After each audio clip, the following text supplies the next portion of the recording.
नमस्कार। आप सुन रहे हैं द बॉलीवुड रेडियो और मैं हूं आपके साथ आकाश।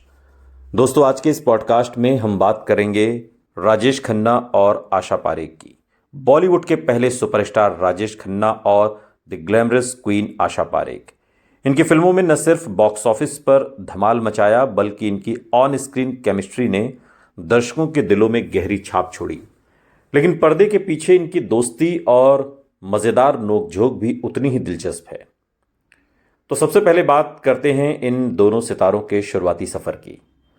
आशा पारेख राजेश खन्ना की सीनियर थीं। वो हिंदी फिल्म इंडस्ट्री में राजेश खन्ना से पहले आई और राजेश खन्ना से बहुत पहले उन्होंने खुद को एक स्थापित एक्ट्रेस के तौर पर मजबूती भी दी।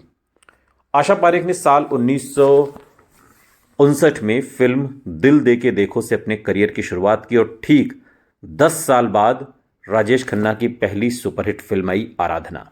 हालांकि इससे पहले वो आखिरी खत में नजर आए थे, लेकिन आखिरी खत, औरत या बहारों के सपने, जितनी भी फिल्में बनी उसमें राजेश खन्ना को कामयाबी हासिल नहीं हुई। आराधना साल 1969 में आई। इससे राजेश खन्ना सुपरस्टार बने और इसके बाद तो वो हिंदी सिनेमा के पहले सुपरस्टार ही बन गए। इन दोनों का पहला साथ में आई जो पहली फिल्म थी वो थी बहारों के सपने 1967 में। हालांकि फिल्म ने बॉक्स ऑफिस पर कोई खास प्रदर्शन नहीं किया, लेकिन इनकी जोड़ी को नोटिस किया गया।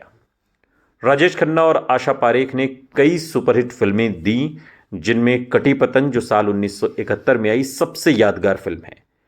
कटी पतंग में आशा पारेख ने एक विधवा का किरदार निभाया था और राजेश खन्ना ने उनके सपोर्टिव हीरो का। फिल्म का गाना ये जो मोहब्बत है आज भी क्लासिक माना जाता है। इसके अलावा आन मिलो सजना, धर्म और कानून जैसी फिल्मों में भी इनकी जोड़ी को खूब तारीफें मिली।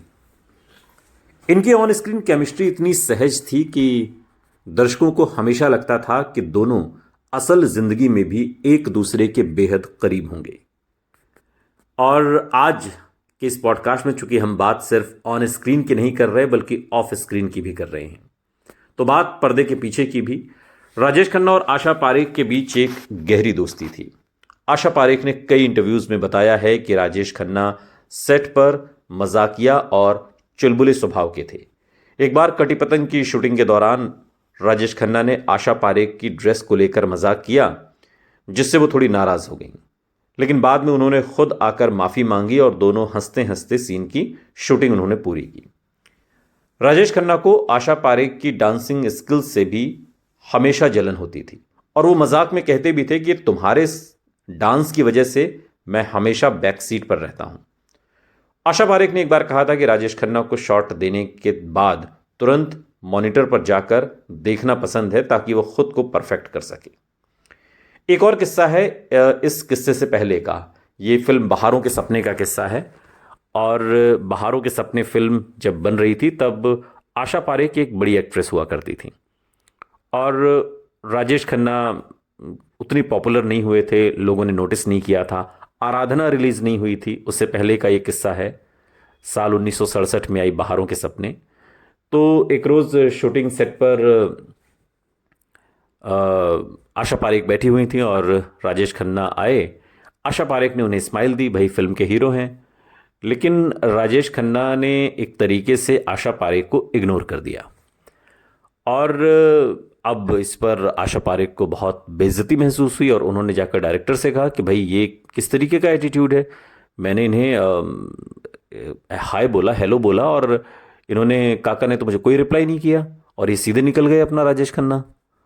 तो ये तो सही नहीं है, मैं आपको डेट्स नहीं दूंगी। इस तरीके की बातें आशा पारेख ने कही। और बाद में डायरेक्टर थे नासिर हुसैन, उन्होंने फिर बुलाया और उनसे पूछा। तो राजेश खन्ना ने कहा कि सर मुझे क्या है, आशा जी से डर लगता है और मैं इसलिए उनसे बचता हूँ और वो काफ़ी सीनियर हैं और बस यही बात है, इसके अलावा और कोई बात नहीं है। जिस तरीके का वो सोच रही हैं ऐसा कुछ भी नहीं है। ये बात जब आशा पारेख को पता चली तो फिर उनकी ये गलतफहमी दूर हुई और फिर धीरे धीरे दोनों की दोस्ती काफ़ी गहरी होती चली गई। राजेश खन्ना और आशा पारेख दोनों ने अपने अपने करियर में कई ऊंचाइयां देखी। राजेश खन्ना 70 के दशक के सबसे बड़े सुपरस्टार थे, लेकिन 80 के दशक में उनका स्टारडम थोड़ा कम होने लगा था। आशा पारेख ने 70 के दशक के अंत में फिल्मों से दूरी बनानी शुरू की। हालांकि उन्होंने प्रोडक्शन और निर्देशन में भी हाथ आजमाया। दोनों सितारों ने अपने करियर में कई बदलावों का सामना किया, लेकिन उनकी दोस्ती हमेशा बरकरार रही। आशा पारेख ने एक इंटरव्यू में बताया था कि राजेश खन्ना के आखिरी दिनों में वो उनसे मिलने गई थी और उन्होंने कहा था कि काका ने हमेशा जिंदगी को अपनी शर्तों पर जिया, उनकी कमी हमेशा खलेगी। राजेश खन्ना के निधन के बाद आशा पारेख ने उनके साथ बिताए पलों को याद करते हुए कहा कि वो एक सच्चे कलाकार और एक बेहतरीन दोस्त भी थे। और कई बार आशा पारेख को भी उन चीज़ों से दिक्कत हो जाती थी जिन चीज़ों से कहीं ना कहीं बाकी सितारों को भी दिक्कत होती थी। दरअसल सुपरस्टार बनने के बाद राजेश खन्ना में जो एटीट्यूड आया था, जिसकी वजह से वो कहीं ना कहीं सेट पर लेट आना और जिस दिन डेट्स हो उस दिन समय पर मौजूद न रहना, इस तरह की जो दिक्कतें राजेश खन्ना के साथ थी, उससे आशा पारेख भी दो चार हुई। आशा पारेख और राजेश खन्ना ने जो सबसे बेहतरीन फिल्म की, जिसकी आज भी चर्चा होती है, वो फिल्म है कटी पतंग।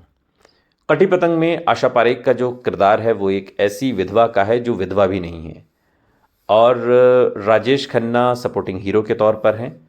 इस फिल्म के जितने भी गाने हैं वो सारे के सारे सुपर डुपर हिट रहे।